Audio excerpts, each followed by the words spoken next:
As president, I will make it absolutely clear that the United States and the world must no longer tolerate mass atrocities and crimes against humanity, especially and including genocide. It's now been more than 3 years since Colin Powell announced that the killings in Darfur were genocide. Yet the killings continue to unfold in plain sight of the world. Unfortunately, the Bush administration's words have not been matched by deeds. Its actions have been ad hoc and inconsistent.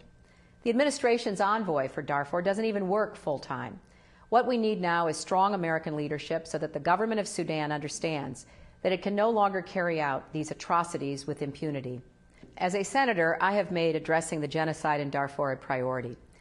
I've written to President Bush to outline the steps the United States needs to take to address this crisis, and I pressed Defense Secretary Gates to find out if the President had instructed the Pentagon to begin the necessary planning. The UN Security Council approved deployment of an African Union UN hybrid force last July, but the Bashir government continues to defy the UN by rejecting the troop contributors proposed by the Secretary General. Khartoum cannot be allowed to dictate the terms of peacekeeping and humanitarian efforts in Darfur.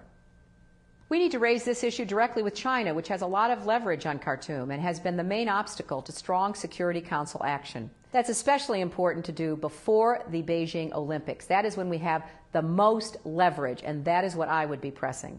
If there is any doubt left that vulnerable and unstable countries pose potential security threats to our own country, that should be completely eliminated. Afghanistan alone should have removed that doubt. I believe acting to stop atrocities is a stance supported by the vast majority of the people of the United States, young and old, Democratic, Republican, all of us. Standing silent while Darfur continues to fester is not only irresponsible and not in our interests, it is morally wrong.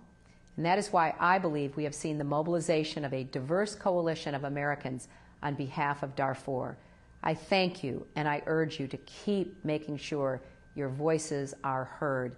Millions of people are counting on you. I believe the United States should stand for human rights and justice, even if the Bush administration has, unfortunately, tarnished our legacy. Every day we fail to act in Darfur is a betrayal of our common values.